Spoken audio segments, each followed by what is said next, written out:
It's 10 o'clock at night, but I'm really digging the outfit I have on today, so we're filming.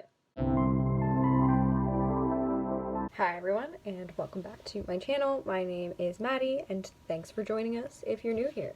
I got this jean jacket for Christmas, and I have bedeckled it. Bedeckled? That's not a word, but I have coined it. It's now a word.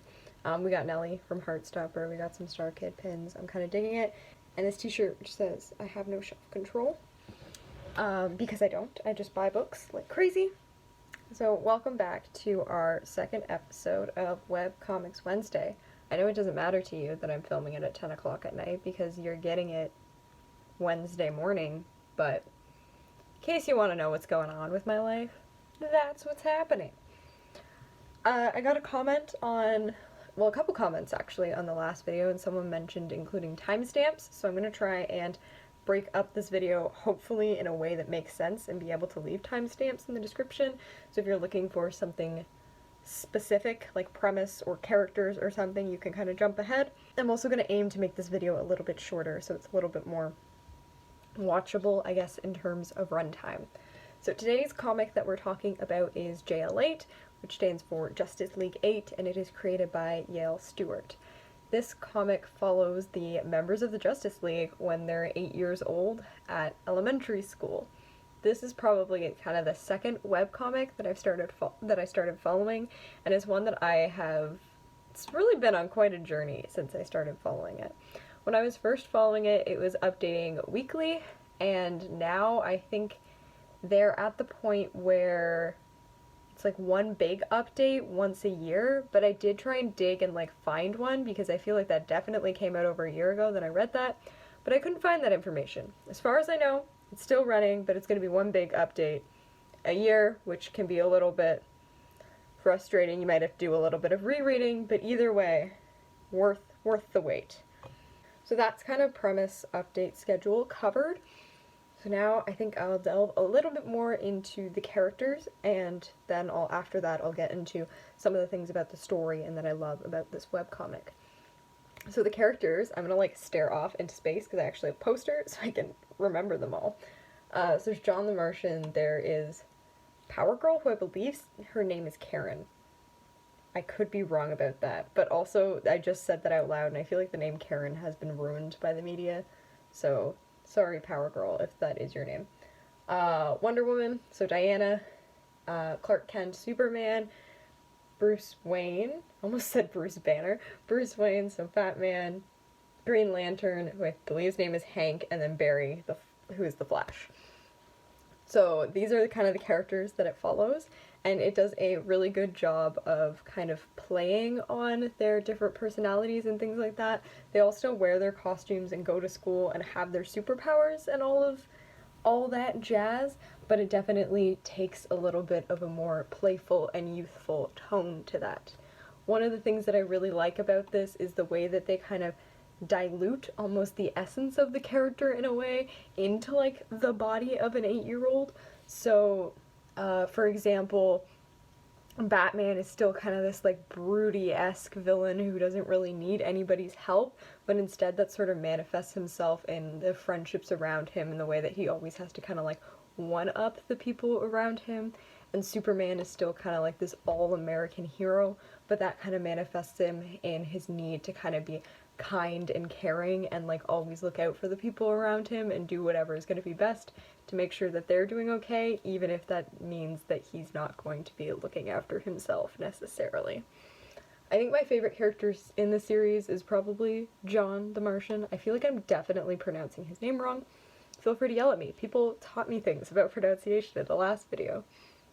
Just because of his kind of arc as the new kid in the school and how he develops and learns to fit in with everyone, but also he's an incredibly sympathetic and empathetic kid, and it just gets me right in the feels.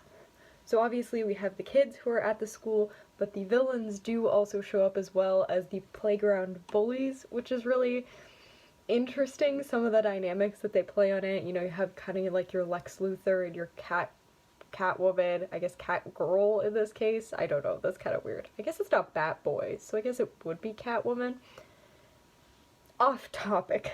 Mr. Freeze, all those other people are there in their own capacities as bullies as well, so the way that they play on that is really interesting.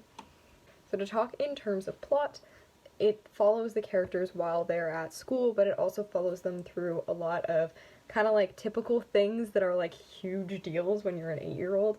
Like, there's a lot of, like childhood crushes and things like that.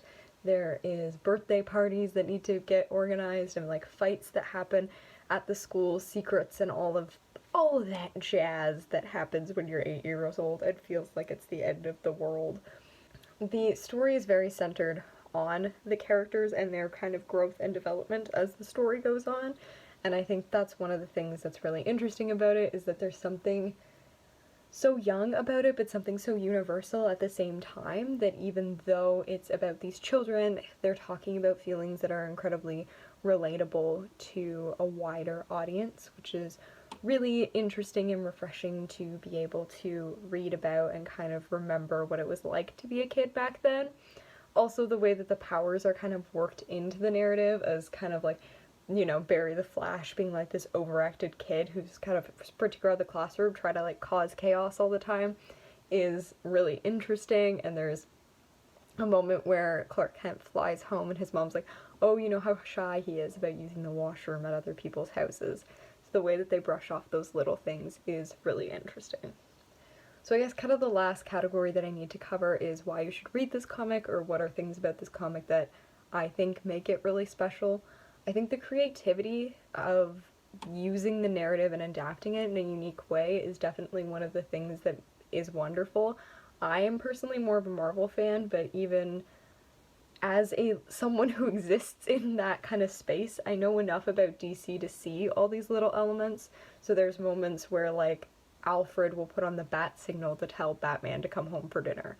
Or Robin, I don't think this is too much of a spoiler, but Robin is actually like a teddy bear that Batman uses to comfort himself when he's having a really bad day. So they really weave and embed all these little threads into the story. For example, the lasso that Wonder Woman has that forces you to tell the truth comes out during a game of Truth or Dare. So it's really unique, the spins that he's been able to take on these different items. Another thing that I really love about this comic is just the art style. It's so bright and vibrant and lively, and it really fits kind of the age and the vibe of the kids that the story is trying to give off. You can read it on Tumblr, but the website that I read it on is, I think it's called Limbario or something like that, but basically someone's compiled them all off of Tumblr in a format that's much more readable. The author knows that they've done that and is totally comfortable and condones it, so that is also available as well. I do have a poster, a signed poster of this, and I have a coloring book as well, because it's just a really warm series that has a lot of really important messages about what it means to be friends, and even though it's been so long since it's updated, there's still like certain pages and things that I like to go back to and reread from time to time. So yeah, that's all that we have for this week of Webcomic Wednesday, and I will see you all next week when we'll be discussing yet another webcomic. I'm really enjoying getting to sit down and kind of relive all these different webcomics that I've read, so it's a lot of fun for me. I hope it's a lot of fun for you guys too. If you have comments about webcomic recommendations or other things you'd like to see on this channel or add to this video, please let me know. If you've read this comic and want to share your thoughts, let me know that as well, and I'll see you all in the next video.